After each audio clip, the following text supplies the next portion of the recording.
can't argue the science because there's not a lot of uncertainty, manufacture the uncertainty. Remember when we were told to trust the experts, but only those doom and gloom fear purveyors whose modeling predictions never seemed to come to fruition?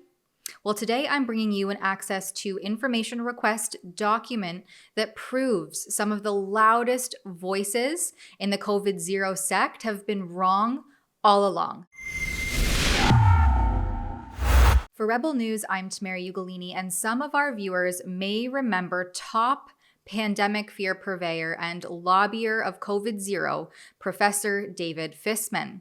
Fisman was previously involved in the Ontario Science Table, or the OST, a self-described expert panel that was responsible for lobbying the Doug Ford government with hysterical, unprecedented, knee-jerk COVID-19 policy response plans, and oddly, many of their members came from the University of Toronto, specifically its Dalai Lama School of Public Health. His many declared conflicts of interest came out in early 2021 when Fisman was found to be lobbying the government against school reopenings and was simultaneously being paid by the Elementary Teachers Federation of Ontario, the EFTO union. I have previously reported on his lengthy conflicts of interest. A few months later, Fisman resigned from his position at the Ontario Science Table, but prior to his resignation, some of his declared conflicts of interest included that with Pfizer, AstraZeneca, the Ontario Nurses Association, and the EFTO, etc. In May of 2020, the Globe and Mail shared a direct quote from Fisman saying that he hadn't hugged his kids since mid-March, in case you're wondering just how deeply panicked he was about COVID. Fisman was part of the COVID-0 extremists, a theory that was never scientifically possible, as he previously called on Prime Minister Justin Trudeau and then Minister of Health Patty Hajdu to pursue COVID-0 at a national level. He had a petition that called for an explicit goal of COVID elimination, as though draconian measures could completely eradicate a seasonal respiratory virus. His unscientific, faulty hysteria last went viral when he published a study titled Impact of Population Mixing Between Vaccinated and Unvaccinated Subpopulations on Infectious Disease Dynamics, Implications for SARS-CoV-2 Transmission, where he essentially simulated a computer-modeled scenario in which he made a bunch of non-evidence-based assumptions and then espoused this as hard data, despite the fact that the real-world data painted the exact opposite picture. The same media that published headlines such as this, front-page segregationist propaganda from the Toronto Star, allowed this study to go viral. And yet Fisman has continually gotten it wrong. The Ontario Science Table's doom and gloom predictions have never come to fruition, and his study is junk science based on pretend play virtual reality. So here's where it gets really good. In January of 2020, David Fisman prepares a then confidential report for Ontario Health. And this work was made possible by your donations at rebelinvestigates.com. You can chip in there to help fund my work and offset the costs of access to information requests and this type of investigation there. So Fisman's report was part of a larger ATIP, but it speaks volumes as to just how repeatedly wrong this expert has been. So let's look at the report. First of all, Fisman refers to the virus as Wusempo, which is short, I guess, for the Wuhan seafood market pneumonia. His first paragraph is already into assumptions, and, well, we all know what assumptions do. Fisman writes, I will assume that Wusempo infected a group of humans working at the market sometime around December 20th, 2019. Well, it's now pretty common knowledge that the World Military Games held in Wuhan in October of 2019 was considered the first super spreader event. Speaking of China, Fisman thinks that because of China's travel restrictions under vulnerability of Toronto, he says that there is little chance of cases coming to Toronto specifically or North America at all. Well, boy, was he wrong. Under transparency, he says that the good news is that the Chinese Institute of Public Health is super transparent and is apparently way better prepared than that with SARS. This is the same person who has the grit to say things like what I'm about to show you.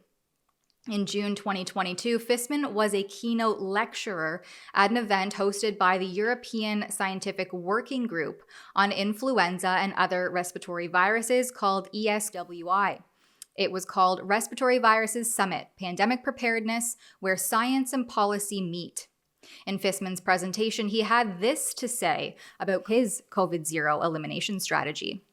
The over-dispersed reproduction number, which made it possible to push for elimination, made elimination actually possible, which it wouldn't have been with a homogeneous reproduction number. And the importance of masking was really known by April 2020 and was showing up in published literature.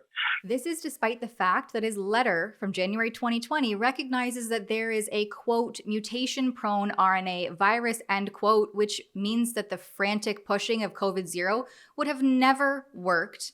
And then he discusses the evidence for masking that all came from sterile labs with mannequins used, never real-life universal masking situations which actually show broad societal harms, especially to children. Later, Fisman talks about pandemic disinformation. I think manufacture uncertainty via very well-funded disinformation campaigns.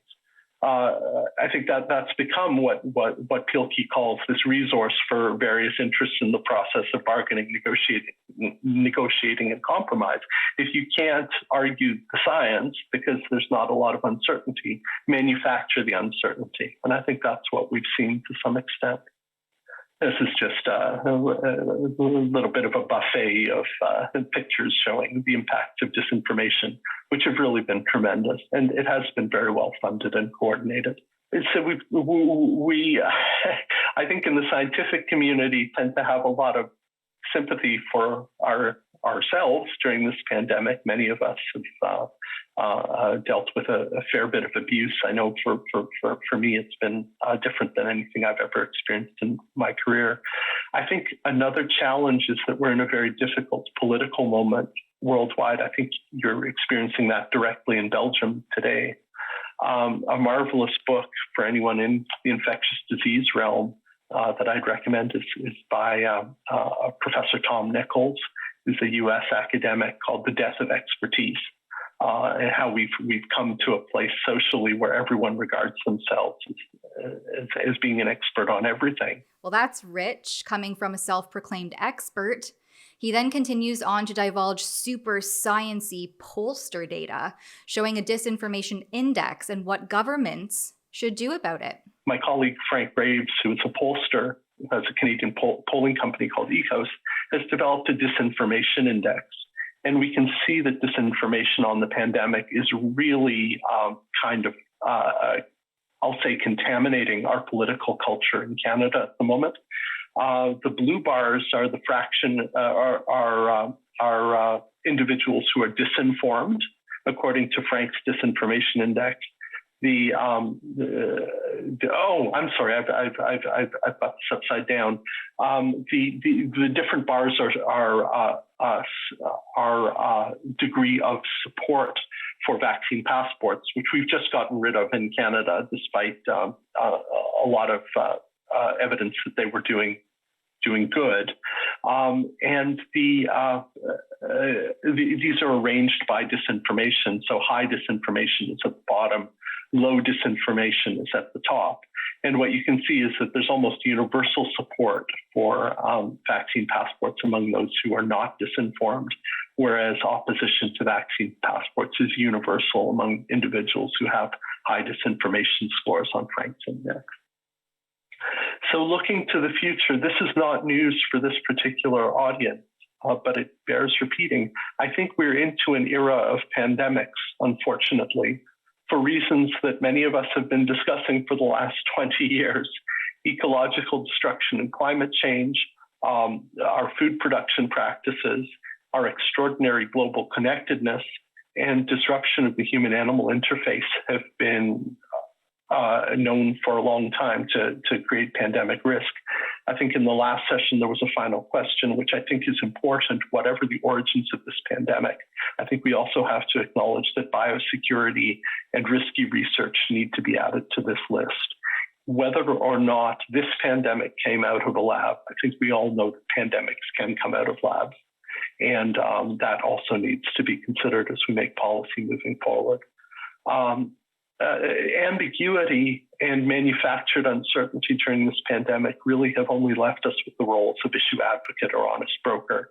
You can be one or the other. As Pielke says, if you say that you're a pure scientist, you're actually a stealth issue advocate. There's not a third or fourth choice when there's this much ambiguity and this much conflict about what we're trying to achieve. I think for me, one of the most important learnings from this pandemic has been that the informational environment we now live in, the ease of creation and dissemination of disinformation and manipulation of populations really need to be considered as future components of pandemic threats. They're key drivers of population behavior, which is a key driver of transmission. And that's outside our usual skill set in communicable disease. We don't do social media. We're not scholars of social media or population behavior. So it's time to become transdisciplinary and work with people who do. And this is just one example of the trusted experts at the helm of COVID response heavily lobbying the government with knee-jerk reactions and complete suppression strategies, as though totalitarianism could cure a seasonal respiratory virus. Spinster Fisman is inserting himself into other expert roles too. In a mere few months, he's gone from expert epidemiological modeler to expert climate change alarmist. This whole presentation sounded to me like a conflict of interest riddled. Fisman was speaking as though he was the victim here, not the people subject to the well-funded and orchestrated behavior modification campaigns that leaned on cult-like mind control techniques, as though he didn't get it all wrong right from the start. For Rebel News, I'm Tamara Ugolini. To support investigations such as these, please head over to rebelinvestigates.com. That's the website that we use to showcase all of our exclusive reports, and especially those that come as a result of access to information requests. At that website, you can chip in to help cover the costs of our work and also catch up on other exclusive reports. Again, that's rebelinvestigates.com.